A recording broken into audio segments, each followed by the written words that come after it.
Welcome to the GOTO podcast. Each episode covers the brightest and boldest ideas from the world's leading experts in software development. Tune in for practical lessons, compelling theories, and plenty of inspiration. GOTO gathers the brightest minds in the software community to help developers tackle projects today, plan for tomorrow, and create a better future. Stay up to date with the latest in tech through GOTO's top-rated events held online and in person in cities like Amsterdam, London, Copenhagen, and Chicago, and by subscribing to the GOTO Conference's YouTube channel, where you can find thousands more high-quality dev talks. Learn more at gotopia.tech. Hi everyone, my name's James Beswick. I'm the head of developer relations at Stripe, and today I'm joined here with David. Hi, I'm David Edoh-Bedi. I'm a developer advocate at Stripe. So David, tell everyone a bit about your background and how you got to where you are today. Yeah, sure, happy to. So I was born and raised in Togo, which is a tiny little country in West Africa. And I always had a passion for electronics and sciences and all that stuff. So at some point as I was in high school, thinking about what I wanted to do in college, it was I just naturally gravitated towards an engineering course. And my parents, or my dad had lived in the US prior to that. So they had this idea of sending me to university in America. So we did a bunch of research and I ended up in Iowa State University, which has a pretty good engineering school, computer engineering school.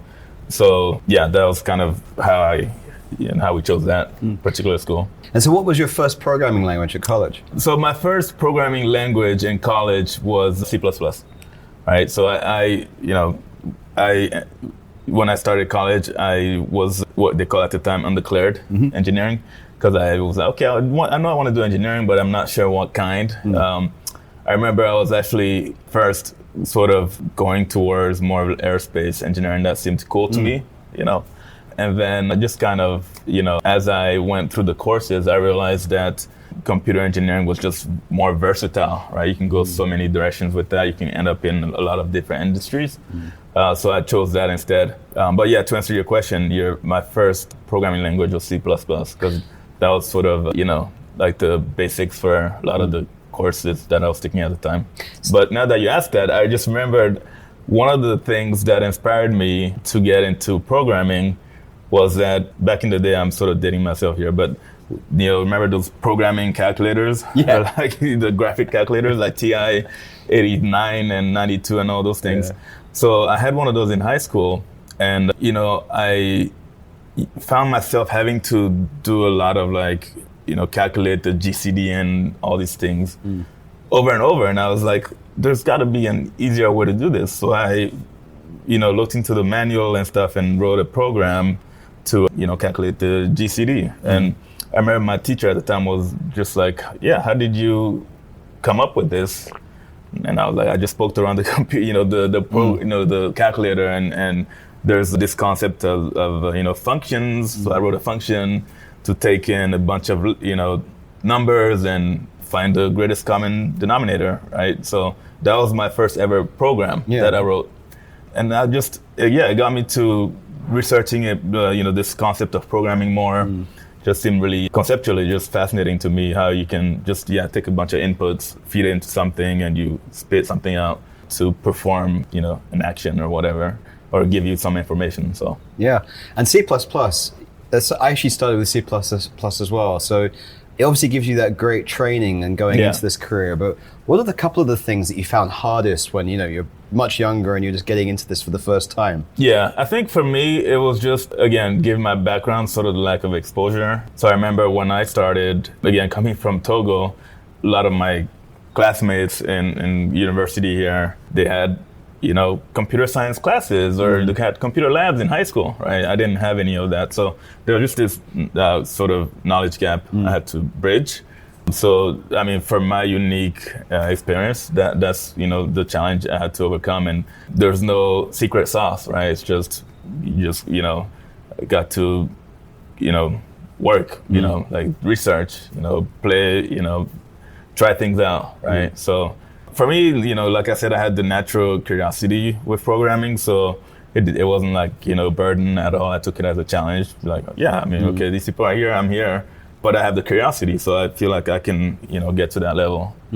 So a lot of people are now, going through lots of courses and different code academies and so forth to learn quickly in this. Yeah.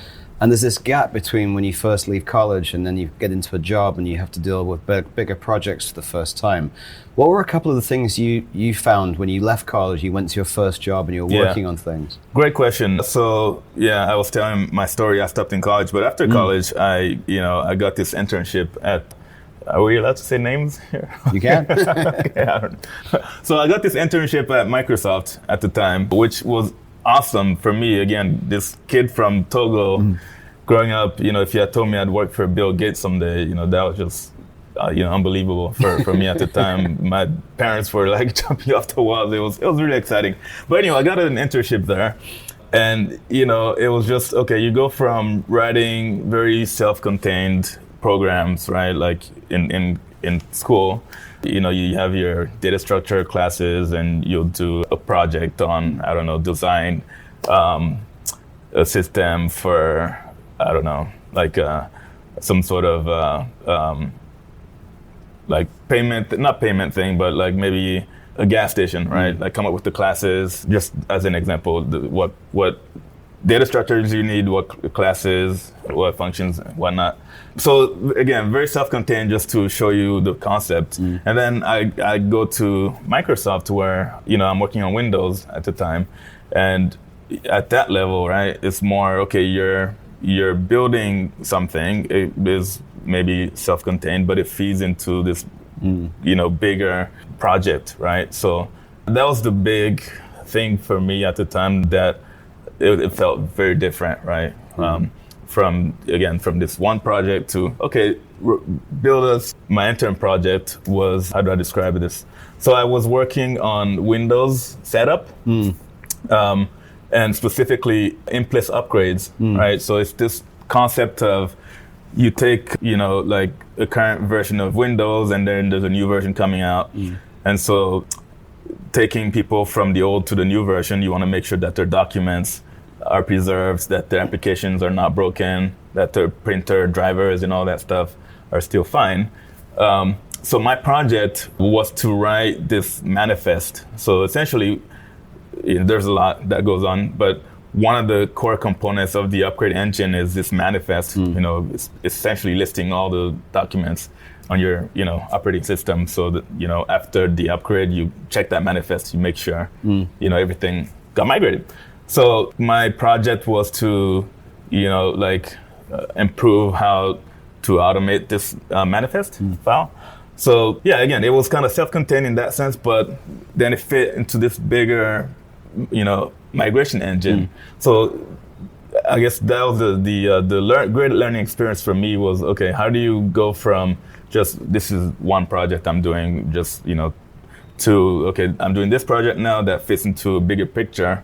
And this is actually, like production code, right? It's not just something that I'm running just to get a grade, So I guess that was one of the interesting things for me. Yeah, and so also you go from college where you're largely working by yourself to working in a team like Microsoft where there's lots and lots of people. Yeah. How did you as a developer learn the skills to start working with other developers? Often, they've got more experience than you because you're out of college. Yeah. What did you go through to make that work? Yeah, great question. I think one thing that helped a ton at the time at Microsoft is all the interns get mentors.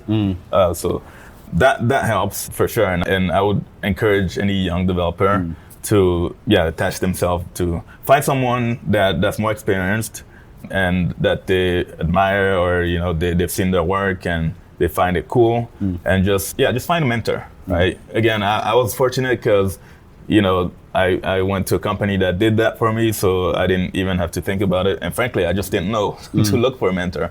But so they assigned me one, and I was like, this is super helpful because they help you navigate everything. Right, from like helping with the technical side of things to working with other people, like participation in meetings, just like project management side of things too.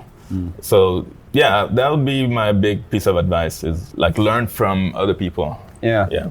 And legacy systems, I mean, this is something that everybody, largely speaking, deals with when they go into an enterprise. Everybody thinks we'll be working on greenfield, new applications, but in reality, you're dealing with a lot of legacy.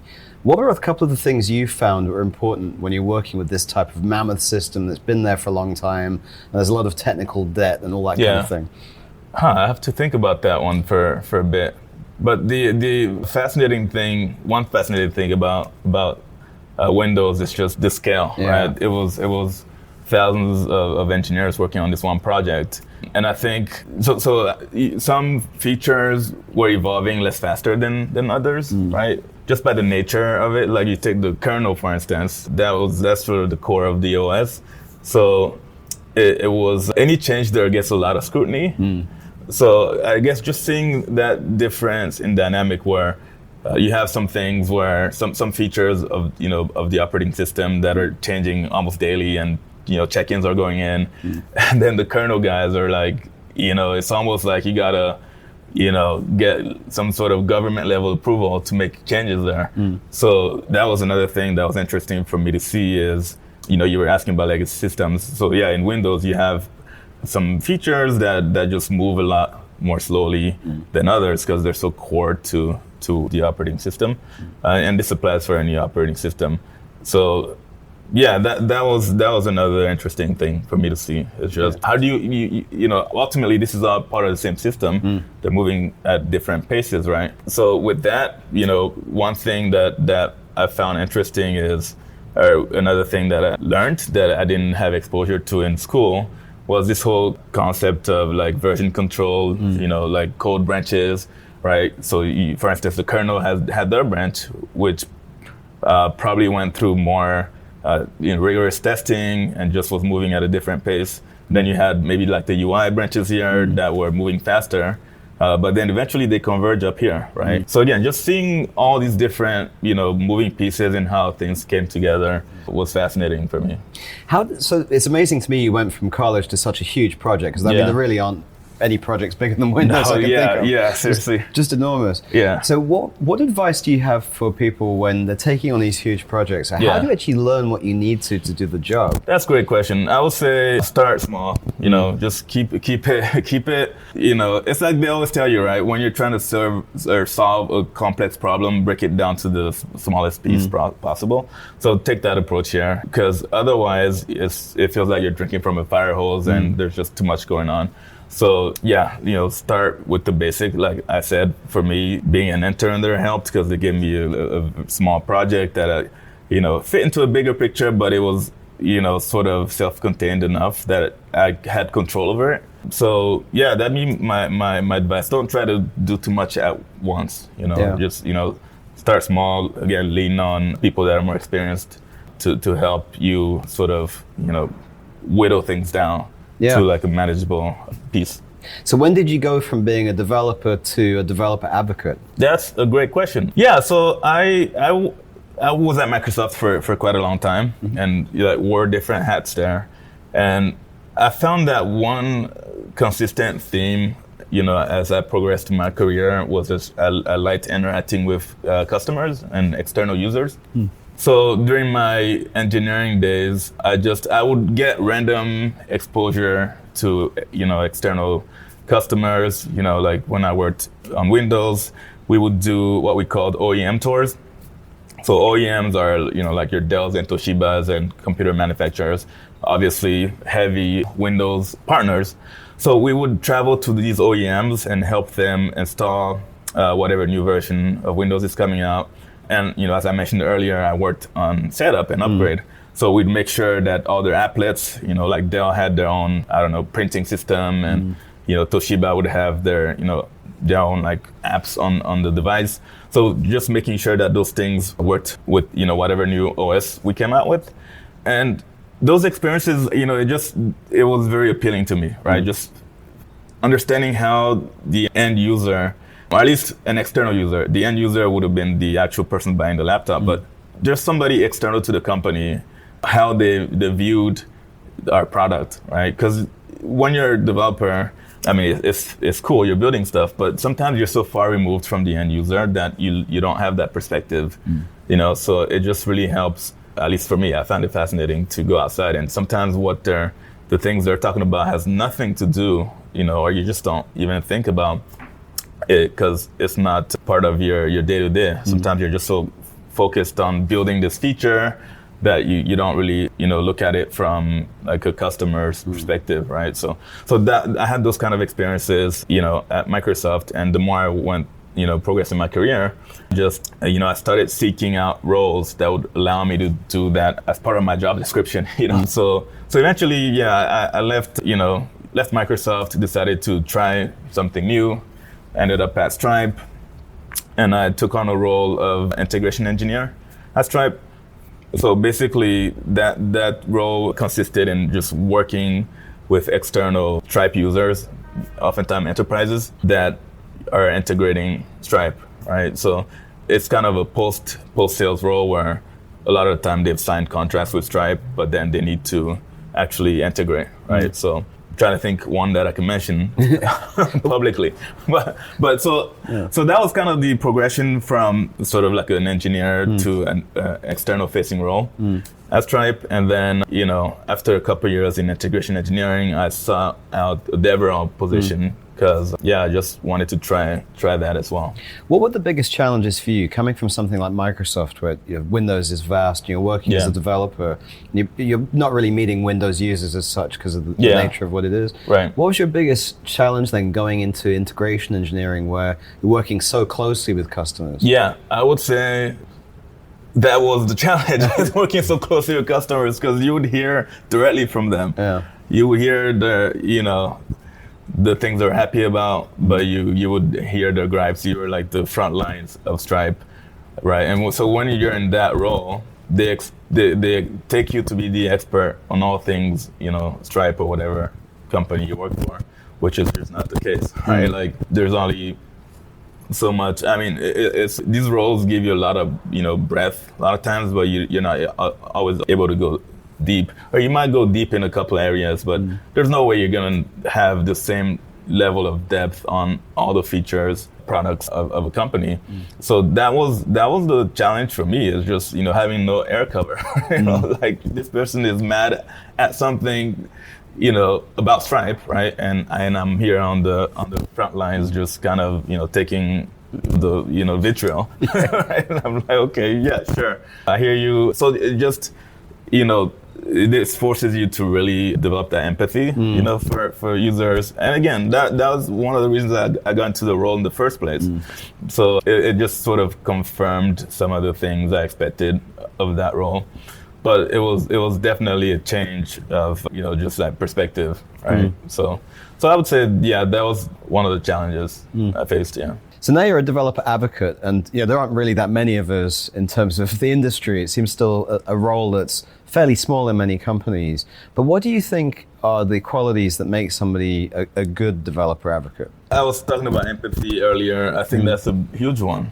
I think, being able to, relate to the frustrations that people have with your product, and just not taking it personal, right? Just understanding that this is just, somebody like a developer trying to be productive and build a product. And if you take a company like Stripe, a product like Stripe, it's a means to an end, right? I mean, I love Stripe, but, people are usually building something on top of Stripe, right? So, they want to be unblocked, right? So, sometimes their frustrations can come out in ways, right?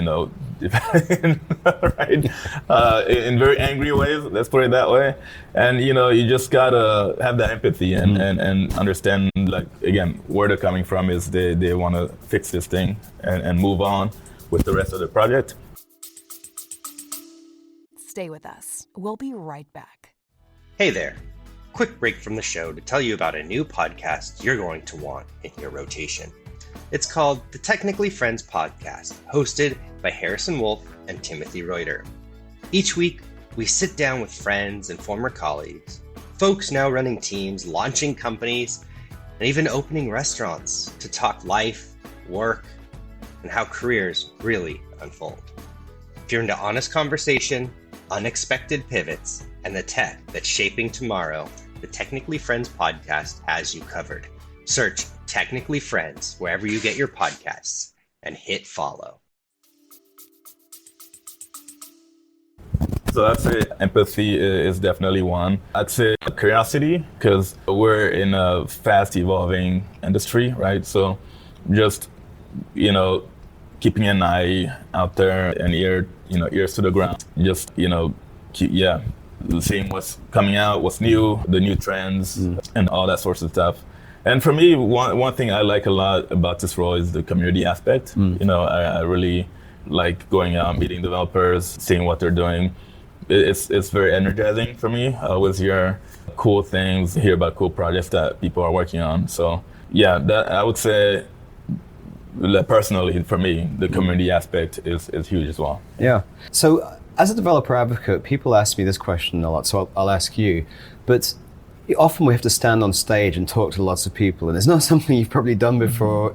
Developers are fairly introverted. Yeah. We work in small teams. Right. What was that like for you, and how did you learn the skills to do that effectively? Yeah. Great question. Again, you'll notice, I tend to say this a lot, but my philosophy in general when I'm learning something new is how do I take it, break it down to the smallest, most granular thing.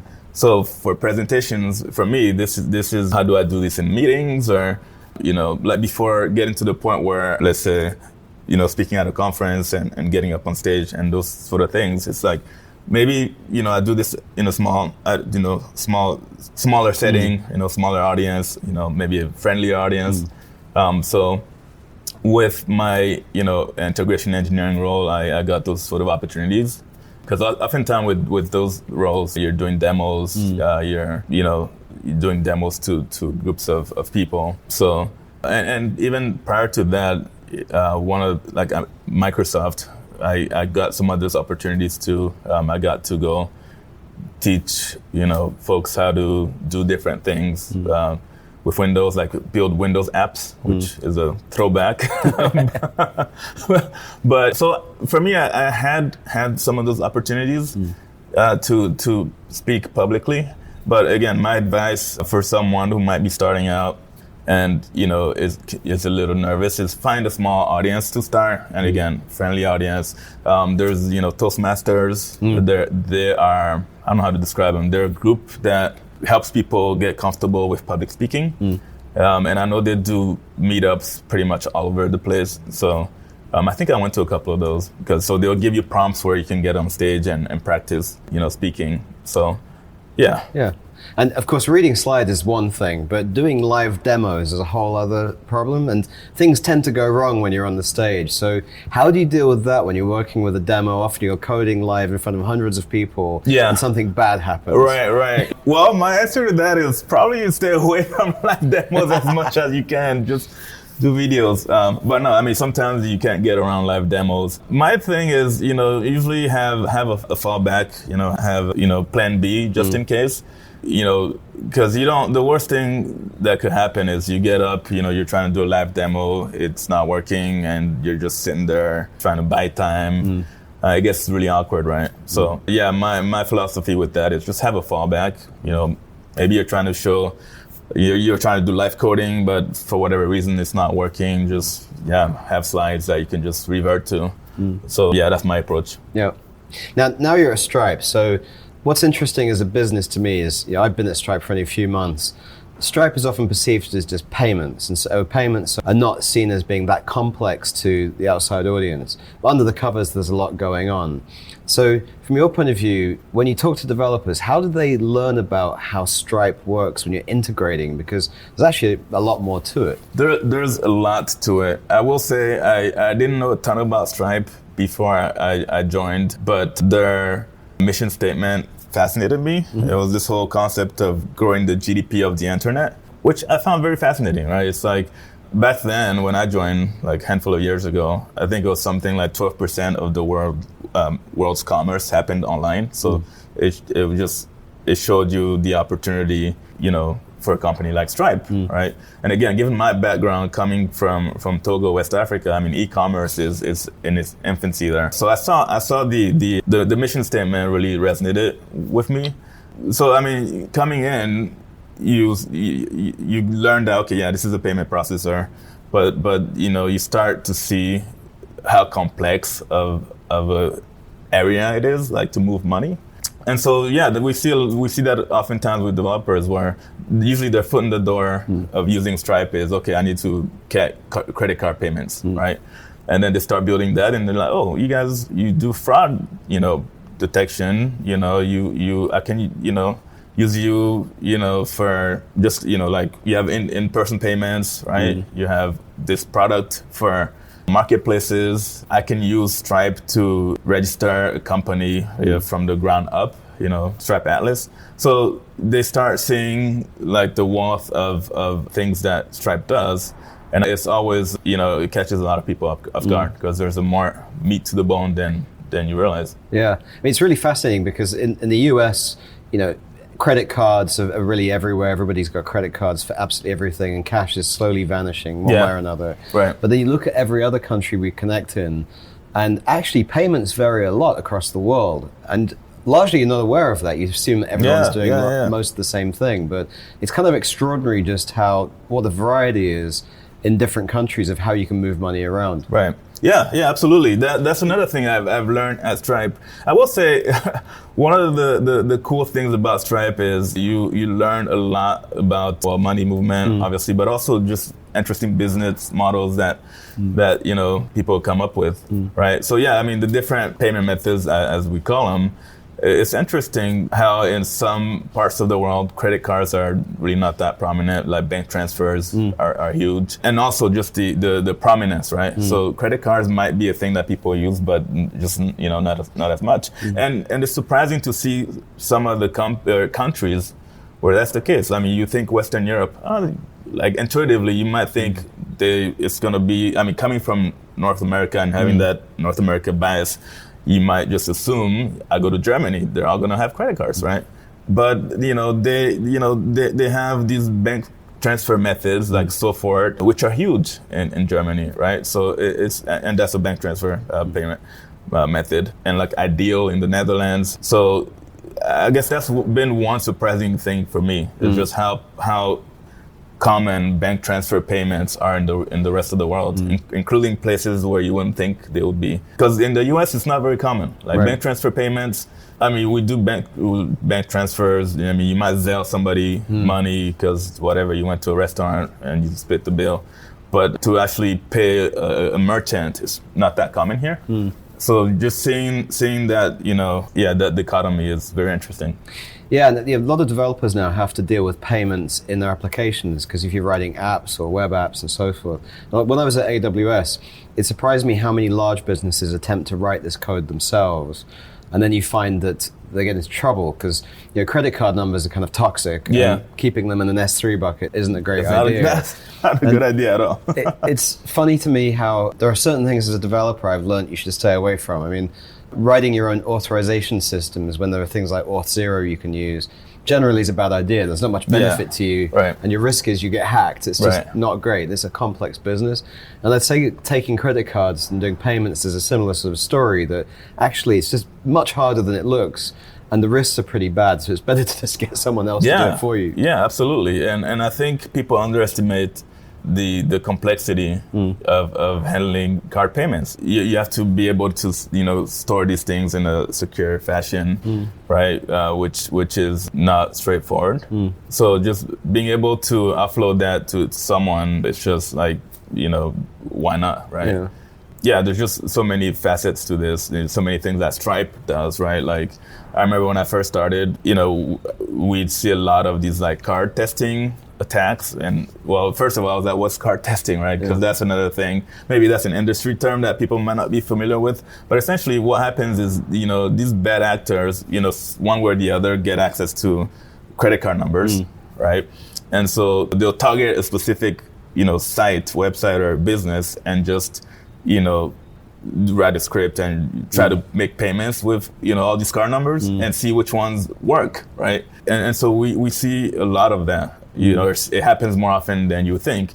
And that's another feature Stripe has is, help you fight, card testing. But again, not something you might think of when you're building a payment, system. It seems straightforward. I'm going to take money and I'm going to send it to the bank. But there's just so many layers to this that Yeah, I think, if you, for most businesses, it makes sense to just stick to your core competency.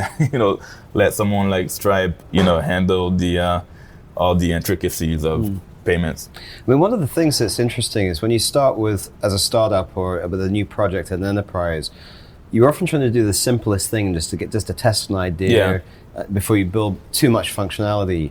But then when I look at applications like DoorDash or Uber, where you've got these very complex money-to-money transfers, like you've got drivers paying, or you've got passengers paying drivers, you've got people paying different people, not just the provider. Yeah, yep. There's just a lot of movement there that's difficult to understand. And I know one of the products you work with is Connect that does a lot of this. That's perhaps you can explain, because I think it's probably new to a lot of people. Yeah, Stripe Connect is awesome. Again, it's one of those products that makes sense once you know about it, but you don't really think about it until you come into the space. But essentially, it's our product, Stripe's product for enabling marketplaces and platforms. So you give the example of DoorDash and Uber. So that's sort of your classic Stripe Connect examples. And so there's really like a lot of moving parts here, but 3 core components, I would say. There's the platform, which usually is like the core of this whole setup. So I'll use the Uber example. The platform would be Uber, right? And then you have the end user, right? So in this case, that'd be your Uber, riders. And then you have, I guess sort of like loosely we'll call them merchants, right? In this case, that's your Uber driver. So Net brings all of this together, right? And it really facilitates everything from onboarding everyone onto your platform, whether it's the rider, the driver. They take care of onboarding it, making sure they're verified. Like for instance, when an Uber driver or rider is setting up their account, we have to do verifications, right? To make sure they are who they say they are, right? So that's another thing Stripe does, that you might not, think of. But that's part of the Connect setup, like the onboarding process. And of course, if you're a driver, you need to get paid, right? So we collect your bank account, debit card information, so Stripe can pay you out, like all this money you make from your rides. And so there's all these layers to Connect that people find, interesting. One aspect of it that I thought was cool was this concept of instant payouts. So for a lot of merchants that use Connect, by default, they'll just, stick to like the basic traditional payout model. And the payout, I should explain, payout is just, let's say, again, you're Uber driver, you work for a week. It's essentially like getting your paycheck, this money sits on the Uber platform and then at the end of whatever the payment cycle, or they send this to your bank account. So the traditional way that works is, it's on a daily, weekly, or monthly schedule based on what the platform chooses. But then there's also this option, I was talking about instant payouts, to accelerate this, where you could get it right away, right? So what's interesting about this is a lot of businesses turn this into a revenue stream, right? So they'll say, okay, well, as a driver, you can either wait a week to get your money, or you can get it right away.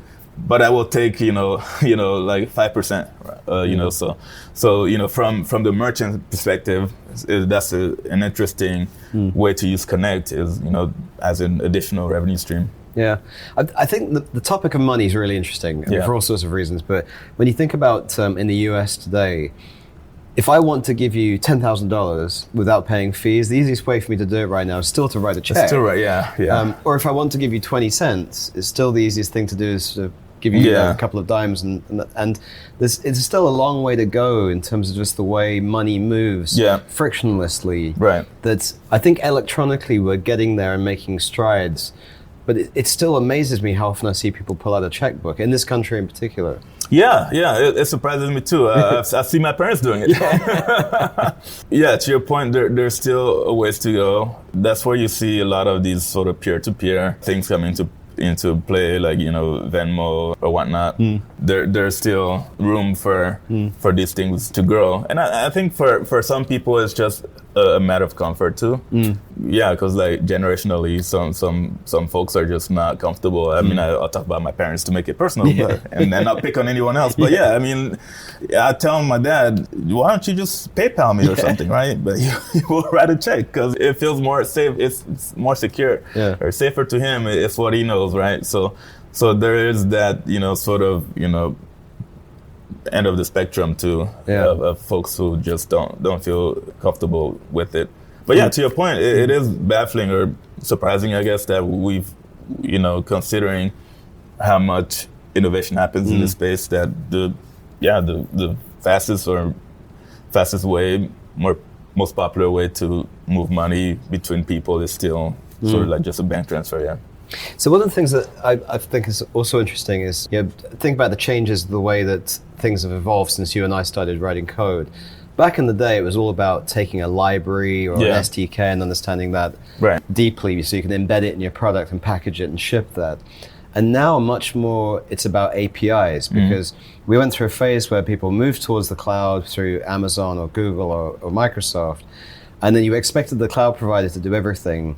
But there were always these better services outside the cloud providers. So instead of sending text messaging and SNS, you'd use Twilio or Auth0 and Stripe or some other provider for your payments. And so I think now the question is, how do you learn APIs more? And so what's your advice around this? If you've got an API to pick up and it's not like a library, but how do you get your head around what its capabilities are? Yeah, good question. I would say for me, the first thing I do is just treat it like a black box, right? Like, okay, it's a means to an end, right? So treat it as such, make sure you understand like the input, the output. And then from there, maybe then actually step in and try to understand the inner workings. I mean, I guess it depends on the use case for like what am I trying to do, right? If it's like I have a system, I have some sort of online store where people buy stuff from me, and then I want to send text messages for shipping confirmation or whatever. Then and I want to use a service for that texting part. Maybe that's good enough, right? Treating it like a black box is good enough. I don't really need to necessarily understand like how it's doing the like how it's architected and what the inner workings are. So I guess it depends really what you're trying to do. I mean, if you are trying to understand the inner workings, maybe you want to build something similar, or just as an educational exercise, understand how it's architected. Then there's a lot of open source libraries and APIs, and that would be my advice, is just like maybe a lot of stuff now is open source. So just go to the code. Go to the code, or there's sometimes educational resources depending on who owns the API and how big they are and what resources they have. I'll take Stripe as an example. We produce educational content on just various topics. So plug for stripe.dev and our YouTube developer channel for people who want to go deeper and learn how the API actually works. Just find those resources. And you get into the questions about testing as well, because obviously when you're building something in your own box, there's more options in some respects to using local libraries, having more confidence. But when you're using APIs, are there any tools that you particularly like when you're trying to put together the whole thing and like test what you're doing? You're asking like what tools I like to use to test APIs. That's a good question. I mean, I like Postman quite a bit. Honestly, I dabble in Postman quite a bit, I would say. Just like, especially for any REST API. I find it pretty useful, pretty nifty. So that's the one that comes to mind. But also just a lot of stuff in like VS Code, right? There's test libraries and test hooks like that you can use. So it just depends. But Postman is the one that comes to mind that I use a decent amount. I think also observability can be very tricky when you're going across some clouds, different providers and so forth. And I like the new Workbench feature where you can see what's going on inside Stripe when data's coming in. But that pairs really well with what's going on the AWS side when you're sending requests from Lambda or ECS or those services. It makes it easier to understand what's going wrong when there's a problem in production. So a lot of these tools are getting to be really good now, making it much easier for developers. Yeah, absolutely. And I think you brought up Workbench. Being able to see the entire journey, so to speak, of objects like throughout like the payment process is really interesting from a developer's perspective. So yeah, a lot of these tools are getting better because I think part of the challenge before was it was maybe a little segmented. You could see like these logs would show you part of the system, but being able to see like the whole process again, like with tools like Workbench, is really useful and like accelerates your debugging, right? So, question for you. Yeah.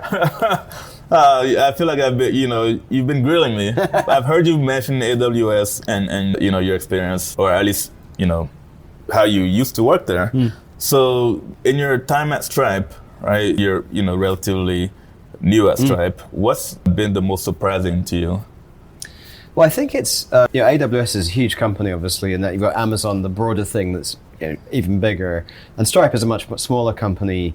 But what's interesting is there's a lot going on. You get the benefit of being in somewhere that's a bit smaller. There's more projects. There's greater velocity in terms of just more features and things being developed. There's certainly a lot of passion in the community and the Stripe development area for the products that are being made by the company, and there's a lot of care and attention being made. So I think Amazon's very driven by what customers want and listens very carefully to what those features are for services. And I think oftentimes what delivers this sort of MVP concept that then stays in that state for quite a long time before it becomes something that is genuinely production useful. Whereas I think Stripe, from what I've seen, spends a lot of time on getting things to a state where they are genuinely useful before they go out. And we work a lot with the beta products, but even by the time they get to be beta, they're actually very high quality. So I've been impressed with a lot of what we've been delivering. Okay, that's it's interesting to hear. Yeah. And also, coming from AWS, right, such a huge, project, and then coming to something like Stripe. So like what was, like the biggest challenge, or basically you change industries, right? Yeah. Essentially. What was the biggest challenge in doing that? It's really learning everything from scratch again. So I know AWS fairly well.